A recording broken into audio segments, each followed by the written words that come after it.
195 candidate की घोषणा हो गई। नरेंद्र मोदी वाराणसी, अमित शाह गांधीनगर से, मनसुख वाराणसी कॉन्टेस्ट पोरबंदर से, किरण रिजिजू लड़ेंगे अरुणाचल प्रदेश। 195 जगह नरेंद्र मोदी चुनाव लड़ेंगे। जय बीजेपी, तय बीजेपी, लय में बीजेपी, पूरा भारत मय में बीजेपी। हमें इस चुनाव को नरेंद्र मोदी जी के नेतृत्व में हमारी स्ट्राइक रेट कम से कम रहेगी भी तो 90% की रहेगी इस 195 में। और हम कोशिश करेंगे कि इस 90% को चुनाव आने तक 100% में कैसे बदला जाए। दिल्ली की भी 5 सीटें घोषित हो गई। नॉर्थ ईस्ट दिल्ली से मनोज तिवारी, नई दिल्ली से बांसुरी, वेस्ट दिल्ली से कमलेश शेरावत प्रमुख नाम है। देखिए, युवाओं के साथ अनुभव का मिश्रण और परिपक्वता सबको जगह मिली है। हमारे कैंडिडेट की लिस्ट देखें तो 50 से नीचे की उम्र वाले कम से कम 45 कैंडिडेट हैं, 47 कैंडिडेट हैं। हर वर्ग को स्थान मिला है, महिलाओं को स्थान मिला है। अगर हम 33% महिलाओं की भागीदारी की बात कर रहे हैं तो 195 में 27 महिलाएं हैं। तो हर तरह से हमने कोशिश की है कि तमाम वर्गों को संतुलित करके एक युवा चेहरा और साथ में हुनरमंद व्यक्ति, परिपक्व व्यक्ति, हर जगह को रिप्रेजेंटेशन मिले। ये बीजेपी की समग्र और संतुलित सोच को दर्शाता है। विनोद तावड़े ने कहा है कि इस बार संकल्प होना चाहिए बीजेपी 370, एनडीए 400 पार। वो संकल्प तो बिल्कुल है, हर कार्यकर्ता के मन में है और देश अभी ये संकल्प लेगा कि 400 पार। आज रैली में नीतीश कुमार ने कहा कि अब नहीं जाऊंगा इधर उधर। देखिए, नीतीश जी और हम बीजेपी का संबंध बहुत पुराना है और ये सब बातें चलती रहती हैं। नीतीश जी एनडीए के एक मजबूत हिस्सा हैं और बिल्कुल हमारे साथ ही रहेंगे। प्रधानमंत्री ने परिवारवाद पर करारा हमला किया। निश्चित तौर पे अगर आज खासकर कोट किया कि वो लोग नौकरी के लिए जमीन तक ले लेते हैं। सही बात है, लैंड फॉर जॉब स्कैम पूरे बिहार जानता है कि कितने लोगों की जमीन, गरीब लोगों की जमीन ले ली गई नौकरी देने के लिए रेलवे में। और परिवारवाद और भ्रष्टाचार एक दूसरे से जुड़े हुए हैं।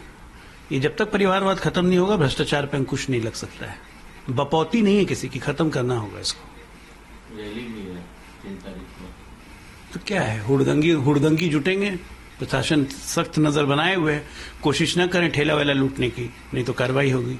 40 सीट है अजय लोग बिहार में, दावा दोनों तरफ से होता है। देखिए, दावे वावे कुछ नहीं है। एनडीए में कोई सिर फुटअव्वल नहीं है, ना ही कोई सीट शेयरिंग पे भी विवाद है। अभी पहले सूची आई है, देखिएगा इसी तरह बिहार की भी सूची आ जाएगी। आरजेडी भी दावा कर रही है, ग्रीन लाइन भी दावा कर रहे हैं 40 से 40। पिछले बार का रिजल्ट देख लीजिए, सुपड़ा साफ कर दिया था, खाता नहीं खुलने दिया था। कांग्रेस मुश्किल से 1 सीट जीत पाई थी, इस बार वो भी नहीं जीतने देंगे। बिहार में 40 में कितना? बिहार 400 में 40 का योगदान, यानी 10% का योगदान बिहार से रहेगा, ये तय है। मैंने बोला ना, जय बीजेपी, तय बीजेपी, लय में बीजेपी, पूरा भारत मय में बीजेपी। 195 सीट की घोषणा आज कर दी गई भाजपा की तरफ से, जिसमें नरेंद्र मोदी वाराणसी, अमित शाह गांधीनगर से, और भी बड़े नाम है, राजनाथ सिंह लखनऊ से लड़ेंगे चुनाव। देखिए, बीजेपी के उम्मीदवारों की ये पहली किस्त है। इससे ये स्पष्ट हो गया है कि पार्टी का शीर्ष नेतृत्व लक्ष्य के प्रति गंभीर है और इसीलिए जाति और क्षेत्र, इनका संतुलन साधा गया है। महिलाओं को काफी अच्छी भागीदारी दी गई है। युवाओं के भी हिस्सेदारी को लेकर के जो अपेक्षाएं थी, उसकी कसौटी पर बीजेपी पूरी तरह से सही उतर गई है। और जिस तरह की जो चुनौतियां हैं, मुकाबला एक तरफा है, बहुत ही बड़े अंतर के साथ जीत की जो रणभेरी है बीजेपी ने बजा दी है। दिल्ली की भी सीट की घोषणा कर दी गई है, 5 सीटें, कुछ नए चेहरे उसमें हैं। एक बात बिल्कुल साफ है, ये फैसले परफॉर्मेंस, विनायबिलिटी और जो पार्टी को लेकर एक निष्ठा का जो भाव है, उसके आधार पर उम्मीदवारों का चयन बीजेपी पहले भी करती आई है। इस बार के लक्ष्य को देखते हुए दिल्ली में बदलाव, उन्हें महसूस बदलाव की जरूरत हो रही थी और इसीलिए उन्होंने इतने बड़े पैमाने पर नए उम्मीदवारों को उतारने का फैसला किया है। विनोद तावड़े ने कहा है कि इस बार बीजेपी का संकल्प होना चाहिए बीजेपी 370 और एनडीए 400 पार। निसंदेह ये लक्ष्य अब मुश्किल नहीं है, पहली सूची से इसका एहसास हो गया है। और एक बात साफ है कि इंडिया गठबंधन पूरी तरह से चुनाव शुरू होने के पहले ही ढेर हो चुका है। बिहार के लोकप्रिय मुख्यमंत्री नीतीश कुमार जी इसके सूत्रधार थे।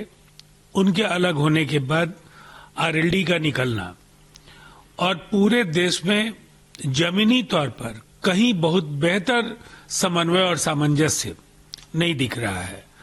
लेफ्ट पहले ही केरल और बंगाल में बाहर है, इसलिए ये कोई चुनौती नहीं है। और एक तरफा ये मुकाबला है जिसमें जो लक्ष्य पार्टी ने 400 सीटों का एनडीए के लिए रखा है और 370 खुद के लिए, ये हासिल करना मुश्किल नहीं होगा। आज परिवारवाद पे भी कड़ा प्रहार किया है। देखिए, बिहार के मुख्यमंत्री नीतीश कुमार जी ने कर्पूरी जी के जन्म शती समारोह के अवसर पर परिवारवाद को लेकर कर्पूरी जी की राह पर चलने की बात कही थी और लगातार प्रधानमंत्री जी के भी बयान उस दिशा में आ रहे हैं। लोकतंत्र सशक्त हो, नए लोगों को राजनीति में हिस्सेदारी मिले, इसीलिए कुछ परिवार परस्त जो पार्टियां हैं उनका पतन बेहद आवश्यक है। और इसीलिए प्रधानमंत्री जी बार बार इस बात को दोहरा रहे हैं कि परिवारवादी जो शक्तियां हैं उन्हें खत्म करने की आवश्यकता अब आ गई है।